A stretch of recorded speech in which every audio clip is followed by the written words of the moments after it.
Boa noite a todos. O meu nome é José. Esse relato que contarei aconteceu comigo por volta de 1920. Eu era um rapaz de mais ou menos uns 18 anos e trabalhava num abatedouro. Nessa época era um sertão muito antigo, onde tinha uns povoados que eram muito pequenos. Eram poucas as pessoas que viviam ali. Era uma casinha aqui, outra casinha ali. Com 20 metros tinha uma casinha e com mais 50 tinha outra. E por aí vai. Um sertão como muitos conhecem. Haviam também muitas fazendas. E eu morava num pequeno povoado. Tinha mais ou menos umas 400 pessoas morando nesse lugar. E era num povoado que tinha um abatedouro público.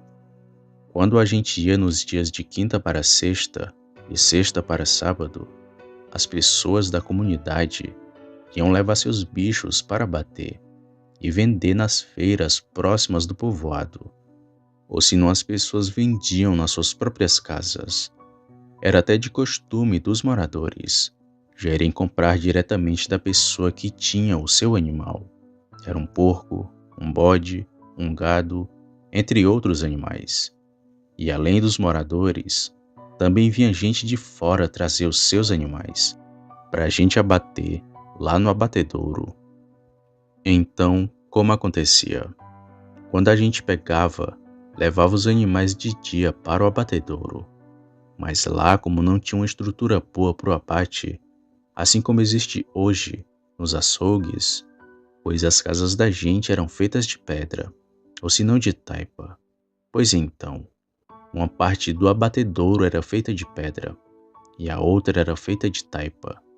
Pois bem, as pessoas levavam os animais quando era de tardezinha, ali na boquinha da noite, como a gente costuma falar por aqui.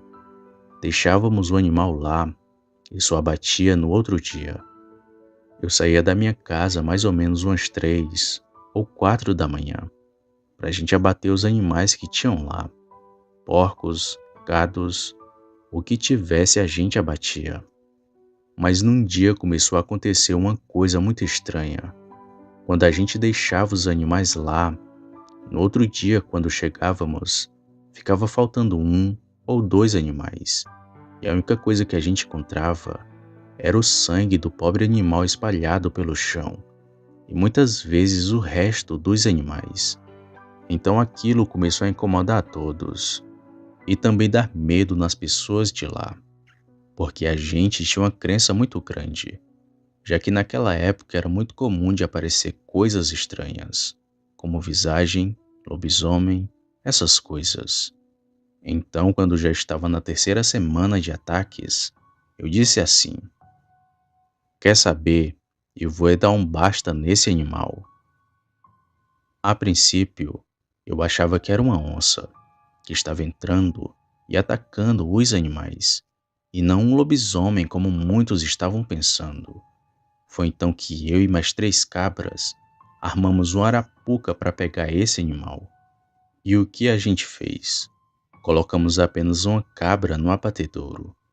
Nesse dia nós não levamos nenhum animal para lá. Levamos apenas uma cabra. Coloquei ela nos fundos de uma cocheira. Já a gente ficou escondido nas outras cocheiras. Só que elas estavam fechadas. E a cocheira em que colocamos a cabra estava aberta. Arrumamos umas correntes e uns cadeados e ficamos apenas esperando. Quando foi assim por volta de umas 3 horas da madrugada, começou aquele grunhido, junto de uns passos vindos de longe, e que eram altos. A gente continuou lá na cocheira, eu com os facões, e os meus amigos estavam na outra cocheira do lado, também armados com facão, e só ficamos no aguardo.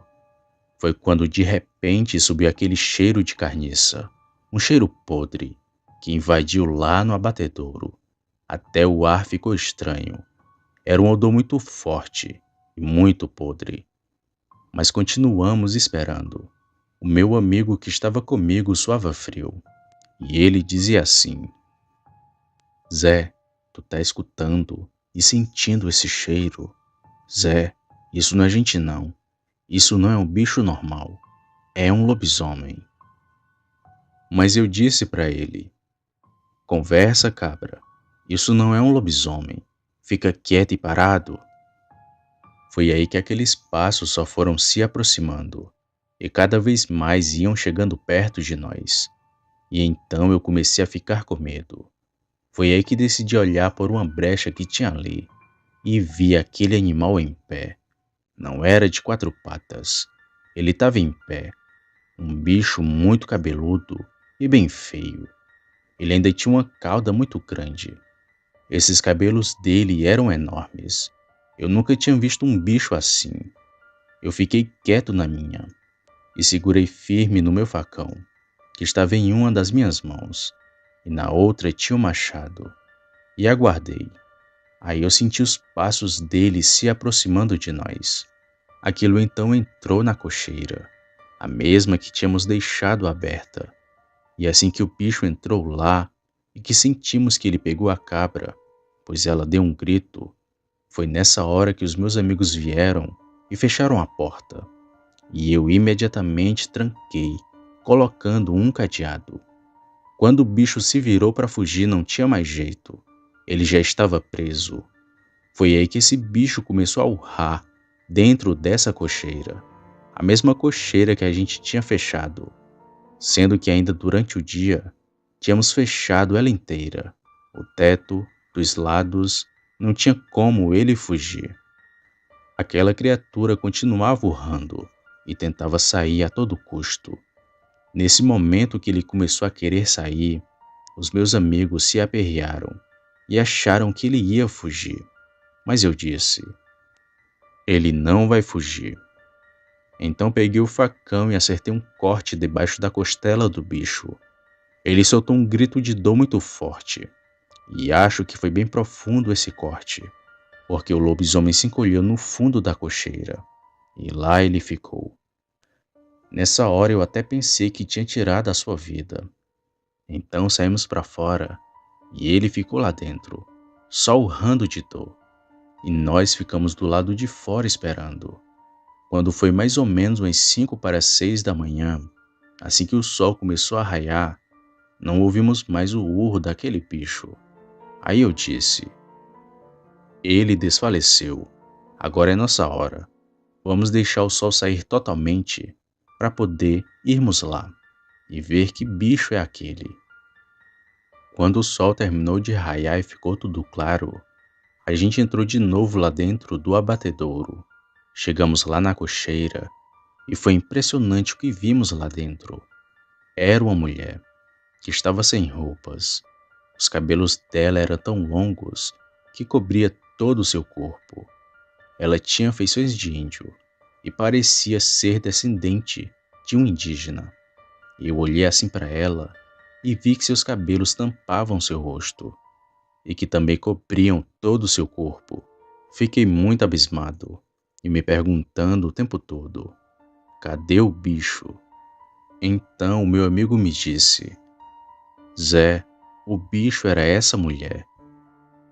Eu fiquei assim olhando para ela e perguntei como era o seu nome, mas a mulher ficou calada e não falava nada. Então eu disse assim: se você não me contar o seu nome, vou deixar que eles deem cabo de você.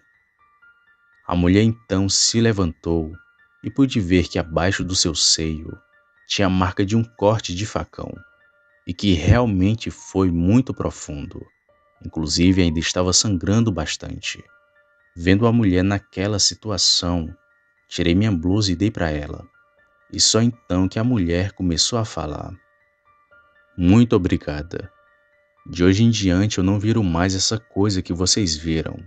Com o corte que você me deu, a maldição se acabou.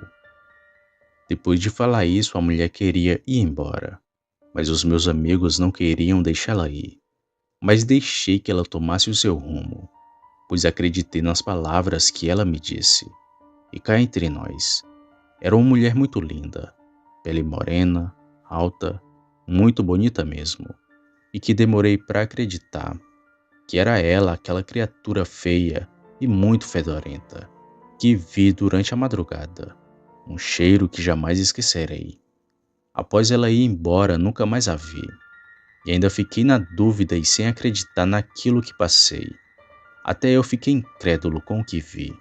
Imagino quem está ouvindo esse relato, mas foi real. Aquele bicho era uma mulher.